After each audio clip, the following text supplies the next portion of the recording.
দাসপুর গ্রামীণ হাসপাতাল পরিদর্শনে এলেন দাসপুরের বিধায়ক তপন দত্ত। তিনি দাসপুর গ্রামীণ হাসপাতালে এসে হাসপাতালের সামগ্রিক পরিকাঠামো পরিষেবা ব্যবস্থা খতিয়ে দেখেন।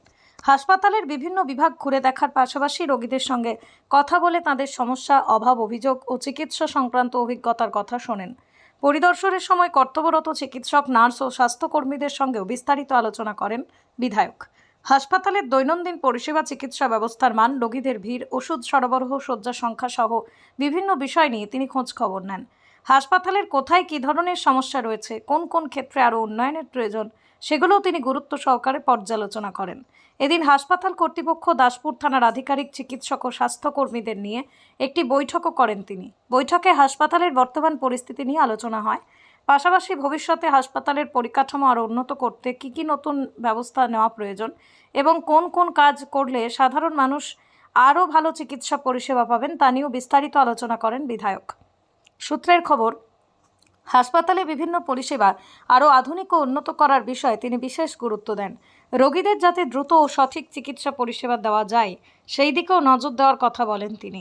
হাসপাতালের পরিকাঠামোগত উন্নয়ন, চিকিৎসা সরঞ্জাম বৃদ্ধি এবং প্রয়োজনীয় পরিষেবা সম্প্রসারণের বিষয়েও হাসপাতাল কর্তৃপক্ষের সঙ্গে আলোচনা করেন।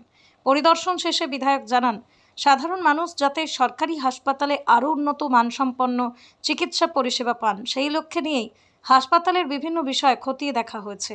ভবিষ্যতে হাসপাতালের উন্নয়নের জন্য প্রয়োজনীয় পদক্ষেপ গ্রহণ করা হবে বলেও আশ্বাস দেন তিনি।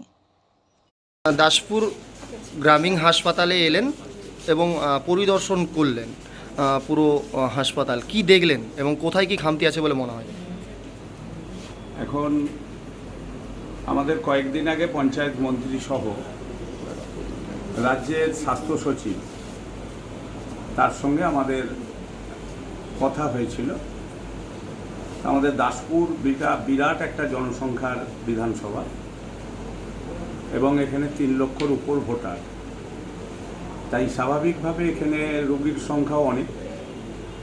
আমাদের অনেক রোগীকে এখান থেকে বিভিন্ন জায়গায় ট্রান্সফার করতে হয়, সোনাখালী এবং আমাদের দাসপুর এই হসপিটাল থেকেও। তো সব রোগের সব চিকিৎসা এখান থেকে করা সম্ভব হয়নি। তো আজকে নিয়ম অনুযায়ী আমাদের এটা পরিদর্শন এবং আমাদের প্রত্যেকটি বিপিএসসিতে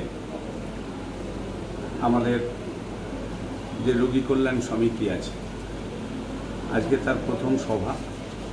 আমরা এখানে এসেছি, একটু দেখলাম এবং রোগীদের কাছ থেকেও আমরা মতামত গ্রহণ করলাম, স্টাফেদের কাছ থেকেও মতামত গ্রহণ করেছি। তাতে আমরা ইতিমধ্যেই ডিপার্টমেন্টকে বলেছি যে আমাদের যে পরিকাঠামো উন্নয়নের প্রয়োজন আছে, ডিপার্টমেন্ট বলেওছে যে এই বিষয়টা তারা দেখবেন এবং অর্থ মঞ্জুরের ক্ষেত্রেও আমরা বলেছি যে বিভিন্ন এখনো কাজ বাকি আছে। রোগীদের ফেসিলিটি থাকলে তবেই তো তারা এখানে থাকবে।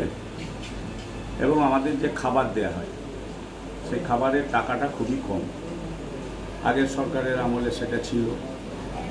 আমরা স্বাস্থ্য সচিব সহ পঞ্চায়েত মন্ত্রী এবং মুখ্যমন্ত্রীকে আমরা জানিয়েছি যে এই টাকায় খাবার সঠিকভাবে দেওয়া সম্ভব হচ্ছে না, কন্ট্রাক্টররা এটা জানাচ্ছে।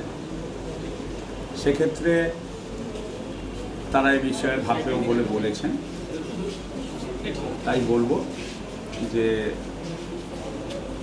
পরিস্থিতি যা আছে, খাবারের টাকাটা বাড়ানো দরকার বলে আমি মনে করি। কারণ আমি একটা খাবার দেখলাম, সেই খাবারটা ঠিক উপযুক্ত রোগীদের পক্ষে ভালো নয়। সেই হিসেবে আমাদের পঞ্চায়েত মন্ত্রী, স্বাস্থ্য সচিবকে আমাদের যে মিটিং ছিল ডিস্ট্রিক্ট পর্যায়ে, আমরা সেটা জানিয়েওছি। আমাদের অল বিধায়ক মিটিংয়ে ছিলেন এবং আমাদের দাসপুর বিধানসভার মধ্যে বেশ কয়েকটি হাসপাতাল আছে, ছোট বড় করে। তার বিভিন্ন জায়গায় কিছু কিছু ঘাটতি রয়েছে। কোথাও ডাক্তারের সমস্যা আছে, কোথাও সিস্টারদের সমস্যা আছে, কোথাও স্টাফ কম আছে। তো সেগুলো আমাদের রোগী কল্যাণ সমিতিতে আলোচনা হবে একটু পরেই। আপাতত এখানটা আমরা ঘুরে দেখলাম, রোগীদেরও মতামত নিলাম। তারা জানালেন মোটামুটি পরিষেবা তারা পাচ্ছেন একটা প্রশ্ন, সামনেই বর্ষাকাল, যেটা এর আগেও আমরা বারেবার খবর করেছি, দাসপুর যে গ্রামীণ হাসপাতাল, দাসপুর গ্রামীণ হাসপাতালের যে পার্শ্ববর্তী এলাকা যেদিকে কোয়ার্টার আছে, খালের যে জল পাশ থেকে সেই জল একেবারে কোয়ার্টারে চলে আসে এবং হাসপাতালের বেডের কাছেও চলে আসে, যে মেল যে ওয়ার্ড আছে সেখানেও চলে আসে। সেক্ষেত্রে একটা দুর্ভোগে পড়ে রুগীরা, যারা স্টাফেরা আছে তারা। সেক্ষেত্রে এটা কি বর্ষার আগে কিছু করা যাবে? আমাদের ধারণা, আশা করা যায় 15 দিন থেকে 1 মাসের মধ্যেই স্বাস্থ্য খাতে ভালো টাকা অ্যালটমেন্ট হবে এবং প্রত্যেকটি বিপিএসসির ক্ষেত্রে টাকা অ্যালটমেন্ট হবে বলে আশা প্রকাশ আমি করছি। সেগুলো অর্থনৈতিক, সবেতেই তো অর্থের প্রয়োজন আছে।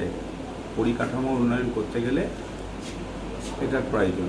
তো সেই ক্ষেত্রে আমার বিশ্বাস, এবং কর্মচারীও নিয়োগ হবে। অনেক জায়গায় আমাদের জিডিএস স্টাফ নেই, অনেক জায়গায় ডাক্তারের অভাব আছে, কোথাও সিস্টারদের অভাব আছে এবং স্টাফেদেরও অভাব আছে অনেক জায়গায়।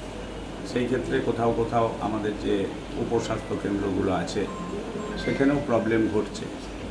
তা সেগুলো আমাদের পরবর্তী ক্ষেত্রে যে আমরা রোগী কল্যাণ সমিতির যে সভা হবে সেখানে আমরা আলোচনা করব। তবে আমরা সামগ্রিকভাবে আজকে প্রথম আমাদের এখানে আমরা এসেছি, ঘুরে দেখলাম, এবং আপনি যে প্রশ্ন করলেন, আমার বিশ্বাস পরিকাঠামো উন্নয়নে হসপিটালে, মানে স্বাস্থ্য খাতে টাকা বরাদ্দ বৃদ্ধি করা হয়েছে এবং টাকা আসা শুরু হবে খুব শীঘ্রের মধ্যেই, এবং পরিকাঠামো উন্নয়ন হবে।